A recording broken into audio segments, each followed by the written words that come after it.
C'est vrai que surtout lui, il a beaucoup couru à droite, à gauche, donner la largeur pour son équipe quand elle a la balle, revenir se repositionner dans une défense à 4. C'est pas évident. Ils ont fait quand même un bon match, marquer 3 buts au parc et perdre. Ça arrive pas souvent, avoir la possession au parc et perdre. Ça arrive encore moins, donc voilà. Mais à l'arrivée, il faut garder le cap. Paris avait besoin d'un match comme ça pour se reprendre. Et avant d'aller jouer bien sûr Marseille et d'avoir ce match que tout le monde attend contre le Bayern bien sûr. Déjà de se donner rendez-vous effectivement pour la semaine prochaine, 20h45, dimanche, Marseille, Paris Saint-Germain. Presnel Kimpembe qui est en train de rejoindre David Ayello pour une nouvelle réaction. Le capitaine parisien aujourd'hui. Presnel, c'est un match complètement dingue. Comment est-ce que vous l'avez vécu et comment est-ce que vous l'analysez? C'est un match de fou. Comme je l'ai dit, on se met vite dans le bain en marquant ces 2 premiers buts. On fait une très bonne première mi-temps. Après en seconde, on tombe un petit peu dans leur jeu et voilà, on encaisse ces 2 buts-là où ils peuvent prendre l'avantage. Ça a été un match compliqué et voilà, on a su relever la tête pour pouvoir revenir et gagner ce match. Relever la tête, ça passe aussi par le mental. Vous avez senti qu'il s'est passé quelque chose à ce niveau-là sur le terrain? Ouais, on a vu que voilà, le fait de perdre encore, ça nous restait en travers la gorge et voilà, l'équipe a su se transcender pour pouvoir aller chercher cette victoire. On a parlé pendant le match de ce qui s'était passé entre vous et les supporters à Monaco, en disant que ça avait peut-être été quelque chose de très important parce que ça avait permis d'éviter une crise. Vous l'avez ressenti ici comme ça, que vous avez maintenu un petit peu le groupe à flot? Voilà, c'était pas calculé, c'était un moment entre les supporters et moi où voilà, je pense que c'était nécessaire de pouvoir s'exprimer, de pouvoir parler aussi avec eux.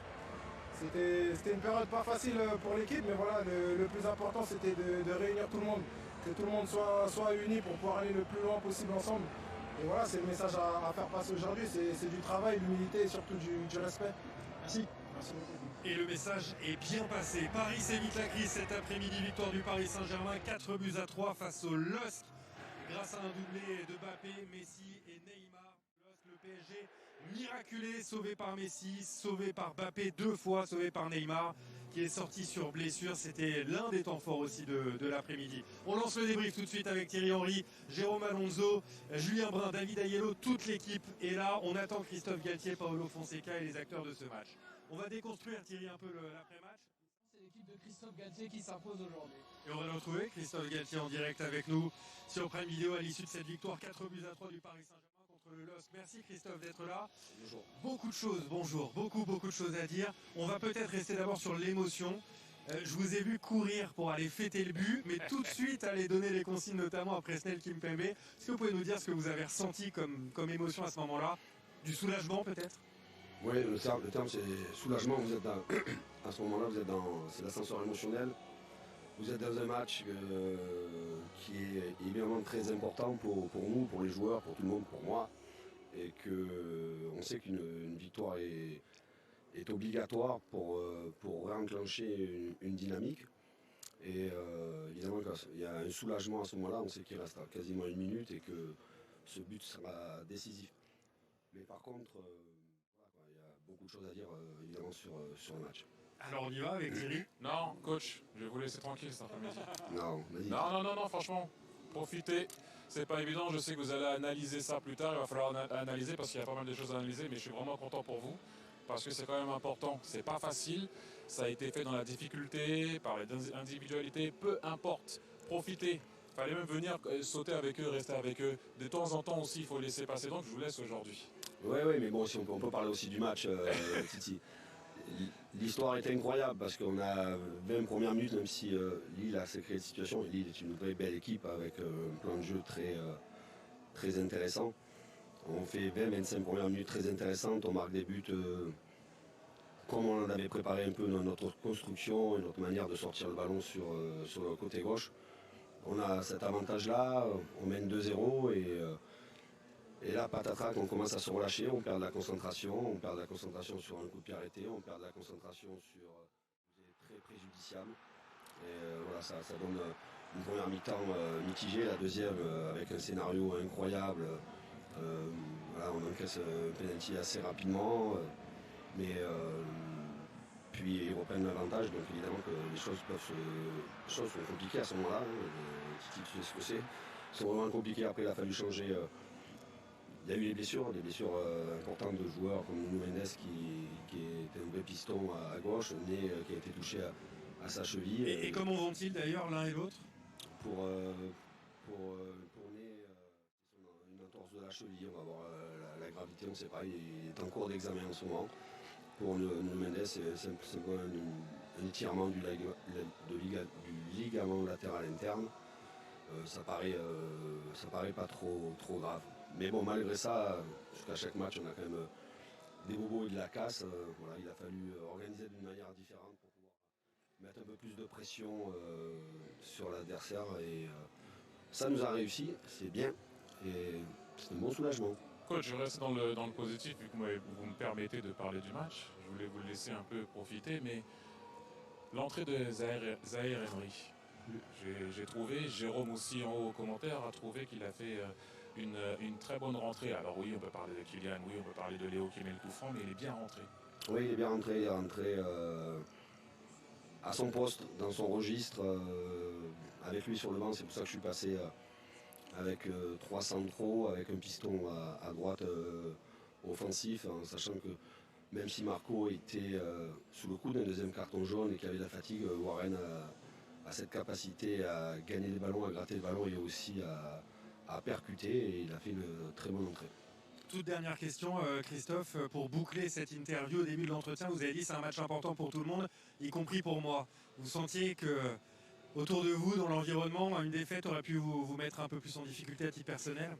Un entraîneur qui perd 4 matchs d'affilée, encore plus au Paris Saint-Germain, évidemment qu'il est en difficulté, il peut y avoir du doute autour, il peut y avoir beaucoup de choses. La seule chose que je peux vous dire, et la seule chose qui est vraie, c'est que j'ai le soutien permanent de ma direction sportive et de mon président, et ça c'est très important. Alors on sera très heureux de vous retrouver à Marseille le week-end prochain. Bravo. Merci à vous. Merci et bravo pour cette victoire 4-3. Non, pour moi c'était important de le laisser un peu de temps en temps après un match pour rester sur le positif. Il a voulu parler du match, je trouve ça honorable, et puis il faut en parler aussi en même temps. Mais la dernière fois, Monaco-Paris, c'est pas évident, coach. C'est pas évident du tout, Jérôme. Reste bien là-haut aux commentaires. Coach, c'est pas évident, et c'est pour ça que faut essayer de rester de temps en temps dans le positif, même si, et on le sait très bien, il y a énormément de choses. Et pourtant, Christophe, tu sens qu'il a envie de parler du match. Tu vois, oui, il a presque oui. envie de t'en parler parce qu'il a envie de partager un truc avec nous, enfin avec toi surtout en bas, parce que évidemment il y a l'émotion du positif. Mais il y a aussi tout ce qu'il a vu pendant 96 minutes. Ce qu'il y a à voir et à gérer là sur ce que j'ai vu cet après-midi, il y a énormément à gérer. Parce que cette victoire, c'est aussi peut-être celle de l'énergie de désespoir. C'est peut-être celle aussi un peu dans la vie de Zaïre Emery. C'est pas.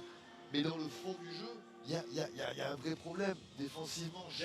Chaque situation devient une occasion pour les adversaires. Si Donnarumma ne fait pas 5 arrêts, ben t'en prends 3. Mine de rien, t'en prends 3 à Monaco, t'en prends 3 à Marseille, t'en prends 3 ce soir. Paris prend beaucoup de buts et c'est aussi un vrai axe de discussion et d'inquiétude pour Galtier, je pense. C'est aussi pour ça que c'est dur d'être entraîneur, pas le temps de décompresser. Déjà, il faut penser au classique de dimanche prochain. Marseille-Paris Saint-Germain, 20h45, prise d'antenne dès 19h dans Dimanche Soir Football. Ce sera à vivre en exclusivité sur Prime Video. Ouais, je t'ai foutu sur les biens, moi ça va tranquille. Victoire du PSG, enfin, mais c'était chaud. C'était chaud, mais on l'a fait. Ce match, c'est même plus un match. C'était carrément un film. Il y a eu du suspense, il y a eu tout, il y a eu du drama, il y a eu une blessure. C'était carrément un film. Il y en a, ils vont avoir crié de 3 ou bientôt John Wick 4. Pas besoin. Mettez-vous devant PSG Lille et c'est pareil, c'était carrément un film. Même demain au box-office, vous allez au cinéma.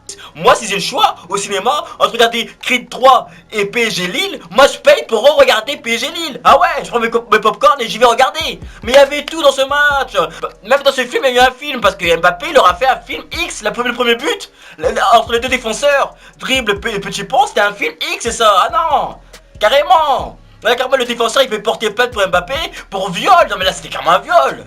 Là je vous dis la vérité. Même nous. Parce que tu fais ça un dimanche, tu l'humilies un dimanche dans tout le monde. Même nous, ce qu'on a vu, c'était sale. On peut porter plainte pour atteinte à la pudeur quand même. Non, mais il l'a détruit. Et ensuite, il y a eu le but de Neymar. Et franchement, on s'était dit, ah c'est bon. Là, on a retrouvé le grand PSG, le PlayStation Saint-Germain. On s'attend à un 5-1 et voilà. Et bon, il y a eu le but de Lille. Parce qu'il y a une erreur de placement entre Sergio Ramos et Kimpembe. Mais ça faisait 5-6 mois, il suivait plus le foot. Mais dès qu'il a entendu Brassard, mais dès qu'il avait entendu que le Brassard allait changer, là il a suivi. Mais là il y a une erreur de placement, il y a eu le but, mais franchement on s'était dit tranquille, voilà il y a peut-être un but pour Lille, mais on peut en mettre 3 ou 4. Mais voilà, il a fallu que Verratti pète un câble. Qu'est-ce qu'il a fait? Non, mais c'est ça aussi. Pour de tirer sur des clopes, le mec commence à tirer sur les maillots. Pourquoi tu tires sur son maillot? Pourquoi? Moi j'ai pas compris. J'ai rien compris. Pourquoi il fait faute? On comprend pas. Non mais le truc c'est que Verratti il a un point commun avec les pompiers. C'est que lui il fume comme un pompier, c'est ça en fait. Tu vois les pompiers sont là, ils éteignent les feux. Lui non, c'est le contraire. Il attise les feux, il est là, lui il est tout le temps là, il crée des problèmes, il parle aux arbitres et tout. Il attise les problèmes, il attise le feu. Voilà c'est pareil, il a créé un problème. Tu nous as créé un problème. Non là, penalty pour penalty pour Lille. Et bah le mec il a mis tranquillement. Et là ils sont revenus au score. Et là on a commencé à avoir peur. Carrément, on a commencé à suer. Ensuite après quand il y a eu le but, Jonathan Samba, le mec il va trop vite. Le mec file à l'anglaise, oui, parce que le mec était à notre fuseau horaire. Il était au fuseau horaire de Londres. Il avait 1 heure ou 2 heures d'avance sur Kipembe. Kipembe pouvait pas le suivre, j'ai même cru qu'il allait claquer, qu'il allait se blesser. Et il marque. Et Lille prend l'avantage, on a commencé à avoir peur, Lille prend l'avantage. Là on s'est dit ah non, peut-être une 4ème défaite, Galtier va peut-être partir, c'est chaud. Voilà ce qu'on s'est dit, tu vois. Mais ensuite après il y a eu un bon mouvement, Galtier a fait des bons changements quand même, il a fait des bons changements, faut reconnaître, tu vois. Faire rentrer le jeune, faire rentrer, bon Ekitike, bon il a rien rapporté. Le mec, on sort un blessé, le mec il rentre, limite il allait se blesser. Mais même quand il jouait comme un blessé. Bon, donc il a rien rapporté, il y a eu le but de Mbappé. Tu vois, l'égalisation, on sentait qu'Mbappé l'en voulait. Mais ensuite, après, le clou spectacle. On l'attendait tous. Un dimanche en plus. Parce qu'on l'a pas beaucoup vu. Oui, mais c'est un dimanche, c'est le jour du repos. Donc il se reposait dans son coin. Il se reposait. Mais on l'attendait tous. Tel le Messi, il est venu. Lionel Messi. Il prend le ballon. Il le met. C'est bon, même dès qu'il a pris le ballon, il l'a mis. Voilà, comme ça, je dis, ah, c'est bon. Je sais où il va tirer. Il prend le ballon, tu vois, il a entendu les critiques contre le Bayern, il a entendu les critiques. C'est toi, il est trop vieux, il est trop... Non, non. C'est pour ça qu'il a rasé sa barbe, tu vois. Il rase sa barbe, il paraît plus jeune et il se sent plus jeune. C'est ça en fait, voilà. Lionel Messi, ah non, c'était le Lionel Messi de 2015 en fait. Il prend le ballon et il la met et bute. Incroyable, incroyable. Non, non, incroyable, bon. Après le voteur c'est que Lille et tout. Oui mais revenir comme ça, incroyable. Et après tous ces matchs, tous ces trucs. Non c'est un gros match. Non franchement c'est un gros match. Voilà donc il faudra pas pareil contre Marseille. On a une revanche à prendre. Et surtout contre le Bayern c'est ça qu'on attend. Dommage pour la blessure de Neymar. Donc dites-moi ce que vous pensez dans les commentaires. Comment vous avez vécu le match. Et la blessure de Neymar. Est-ce que pour vous ça va être grave ou pas trop grave et tout. Dites-moi ça dans les commentaires. Et on se capte plus tard.